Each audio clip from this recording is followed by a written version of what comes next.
ଦୋକାନରେ ପଶିଗଲା ବର୍ଷା ପାଣି, ନଷ୍ଟ ହୋଇଗଲା ଅନେକ ଜିନିଷ।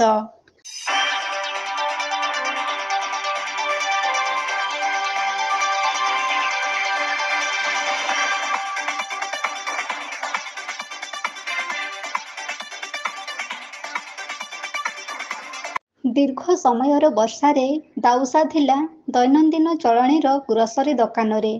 ଯେଉଁ ଦୋକାନରୁ ଜିନିଷ ନେଇ ଆଖପାଖ ଅଞ୍ଚଳର ଲୋକମାନେ ତେଲ ଲୁଣର ସଂସାର ଚଳାଉଥିଲେ, ସେହି ଦୋକାନରେ ବର୍ଷା ପାଣି ପଶି ଅନେକ କିଛି ବିକ୍ରି ସାମଗ୍ରୀ ନଷ୍ଟ କରିଦେଇଛି। ବର୍ଷା ପାଣି ଡ୍ରେନ୍ରେ ଯିବା ପାଇଁ ବ୍ୟବସ୍ଥା କରାଯାଇଥିଲେ ମଧ୍ୟ ଠିକାଦାରଙ୍କ ମନମୁଖୀ କାର୍ଯ୍ୟ ଯୋଗୁଁ ଆଜି ଗ୍ରୋସରୀ ଦୋକାନରେ ଲକ୍ଷାଧିକ ଜିନିଷ ନଷ୍ଟ ହୋଇଯାଇଛି। ରାସ୍ତା କାମ କରୁଥିବା ଠିକା ସଂସ୍ଥାର ଅବହେଳା ଯୋଗୁଁ ଆଜି ଦୋକାନୀଙ୍କୁ ଅନେକ କିଛି କ୍ଷତି ସହିବାକୁ ପଡ଼ିଛି ବୋଲି ସ୍ଥାନୀୟ ଲୋକ ପ୍ରକାଶ କରିଛନ୍ତି।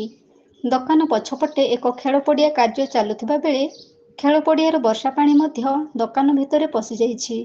ଖେଳ ପଡ଼ିଆ ନିର୍ମାଣ କରୁଥିବା ଠିକାଦାର ମଧ୍ୟ ପଡ଼ିଆର ବର୍ଷା ପାଣିକୁ ନିଷ୍କାସନ କରିବାରେ ସୁବ୍ୟବସ୍ଥା କରି ନଥିବା ଯୋଗୁଁ ଆଜି ଦୋକାନ ଉପରେ ଅଭାବନୀୟ ପରିସ୍ଥିତି ସୃଷ୍ଟି ହୋଇଯାଇଛି। ଉଭୟ ରାସ୍ତା କାମ କରୁଥିବା ଠିକାଦାର ଏବଂ ଖେଳ ପଡ଼ିଆ କାମ କରୁଥିବା ଠିକାଦାରଙ୍କ ମନଇଚ୍ଛା କାର୍ଯ୍ୟ ଯୋଗୁଁ ଦୋକାନରେ ବର୍ଷା ପାଣି ପଶି ଦୋକାନକୁ ନଷ୍ଟ କରିଦେଇଛି। ଏମିତି ଏକ ଅଭାବନୀୟ ଦୃଶ୍ୟ ଦେଖିବାକୁ ମିଳିଛି କେନ୍ଦୁଝର ଜିଲ୍ଲା ପାଟଣା ବ୍ଲକ ଅନ୍ତର୍ଗତ ଚାକୁଣ୍ଡାପାଳ ଗ୍ରାମ ପଞ୍ଚାୟତର ଶରଧାପୁର ଛକରେ।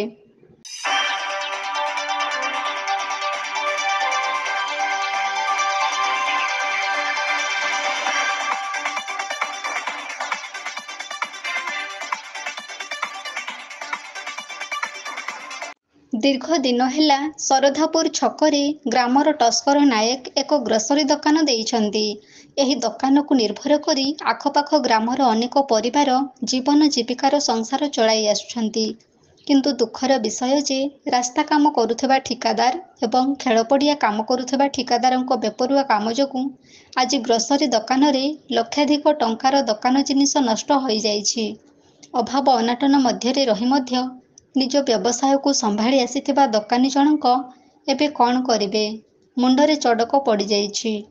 ସେହି ନଷ୍ଟ ହୋଇଥିବା ଦୋକାନ ଜିନିଷକୁ ଭରଣା କରି ପୁନର୍ବାର ଦୋକାନକୁ ଚଳାଇବା ତାଙ୍କ ପାଇଁ କଷ୍ଟ ହେଉଥିବା ବେଳେ ସେହି ଦୋକାନରେ ନିର୍ଭର କରି ଚଳି ଆସୁଥିବା ଗ୍ରାହକମାନେ ମଧ୍ୟ ଚିନ୍ତାରେ ପଡ଼ିଯାଇଛନ୍ତି। ଦୋକାନ ଭିତରେ ଏତେ ବର୍ଷା ପାଣି ପଶିଯାଇଥିଲା ଯେ ଦୋକାନୀ ପମ୍ପ ଲଗାଇ ପାଣିକୁ ନିଷ୍କାସନ କରିଥିଲେ। ଶେଷରେ ଜେସିବି ଆସି ବର୍ଷା ପାଣିକୁ ନିଷ୍କାସନ କରିଥିବା ବେଳେ ଏସବୁ ଆଗରୁ ହୋଇଥିଲେ ଦୋକାନରେ ଆଜି ଏ ଅବସ୍ଥା ହୋଇନଥାନ୍ତା ବୋଲି ଦୋକାନୀ ଜଣକ ପ୍ରକାଶ କରିଥିଲେ। ପାଟନା ବ୍ଲକ ଚାକୁଣ୍ଡାପାଳ ପଞ୍ଚାୟତ ଜଡ଼ିଚାତର ଗ୍ରାମର ମୁଁ ଟସ୍କର ନାୟକ କହୁଛି। ମୋର ଶରଧାପୁର ଛକରେ ଆଜ୍ଞା ଦୋକାନ ଅଛି। ଆଜି କ'ଣ ହେଇଛି ଆକ୍ଚୁଆଲି ଆପଣଙ୍କ ଅସୁବିଧା କ'ଣ ହେଇଛି?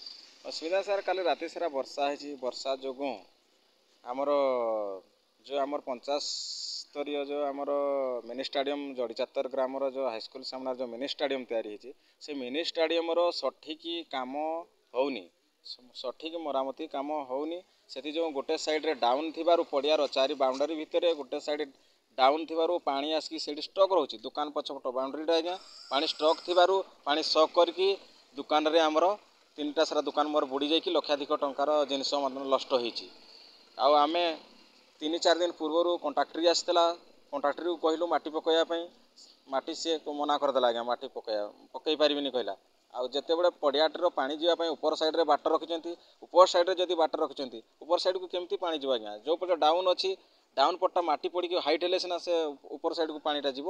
ସେମାନେ ତ ମାଟି ପକାଉନାହାନ୍ତି, ଯେତେ କହିଲେ ବି ଶୁଣୁନାହାନ୍ତି। ସେଥିପାଇଁ ମୋର ବହୁତ ଲକ୍ଷାଧିକ ଟଙ୍କା ପାଣି ପଶିକି ଦୋକାନ ତିନିଟା ସାରା ବୁଡ଼ିକି ନଷ୍ଟ ହେଇଛି। ସେକେଣ୍ଡ ପଏଣ୍ଟ ସାର୍, ଏଇଟା ଯେଉଁ ଦୁର୍ଗା କମ୍ପାନୀ ଆମର ଦୋକାନ ସାଇଡ଼୍ରେ ଯେଉଁ ଡ୍ରେନ୍ ତିଆରିଛି, ଟୋଟାଲି ପଡ଼ିଆ ପାଣିଟା ଡ୍ରେନ୍ ଦେଇକିରି ଯାଏ, କିନ୍ତୁ ଡ୍ରେନ୍ର ଲାଷ୍ଟ ଏଣ୍ଡ ଟାଇମ୍ରେ ସେ ମୋତେ କମ୍ପ୍ଲିଟ୍ କରିନି କାମ। ଟୋଟାଲି ପାଣି ପଡ଼ିଆ ପାଣି ଯାଇକି ବର୍ଷା ପାଣି ଯାଇକି ଡ୍ରେନ୍ରେ ପୁରା ଡ୍ରେନ୍ ବ୍ଲକ୍ ହେଇକି ଆମ ଶରଧାପୁରର ସ୍ୱାସ୍ଥ୍ୟ କେନ୍ଦ୍ର ବୁଡ଼ି ଯାଇଛି। ପ୍ଲସ୍ ପାଣି ପୁରା ଷ୍ଟକ୍ ହେଇକି ଜମା ହେଇକି ଆସିକି ରିଟର୍ନ ଆସିକି ପାଣି ମୋ ଦୋକାନ ସାରା ପଶିକି ବୁଡ଼ି ଯାଇଛି। ସେଥିଯୋଗୁଁ ମୋର ଲକ୍ଷାଧିକ ଜିନିଷ ନଷ୍ଟ ହେଇଯାଇଛି। ମୁଁ ଚାହୁଁଛି ଯଥାଶୀଘ୍ର ଷ୍ଟାଡ଼ିୟମର ମରାମତି କରାଯାଉ। ଯେଉଁ ଡାଉନ୍ ପଏଣ୍ଟରେ ଆମର ପାଣି ଯେଉଁ ଜମା ହେଉଛି ତାହା ମାଟି ପକାଇକି ଲେବୁଲ୍ କରାଯାଉ ବାଉଣ୍ଡରୀକୁ ଯଥାଶୀଘ୍ର, ତାପରେ ଯାଇକରି ଠିକ୍ ରହିବ ଆଜ୍ଞା। ଆଉ ଏ ଡ୍ରେନ୍ର କାମ କରାଯାଉ। ମୁଁ କ୍ୟାମ୍ପକୁ ଯାଇଥିଲି ଦେଓବନ୍ଦ, ଏଇ ଦୁର୍ଗା କମ୍ପାନୀ କ୍ୟାମ୍ପ ଦେଓବନ୍ଦରେ ଅଛି। ସେଠି ଯିବାରୁ ସେମାନଙ୍କୁ କହିବାରୁ ଆସିକି ଏବେ ଜେସିବି ଲଗେଇକି କାଟିଛନ୍ତି, ତାପରେ ପାଣି ଯାଇକି ଯାଇଛି।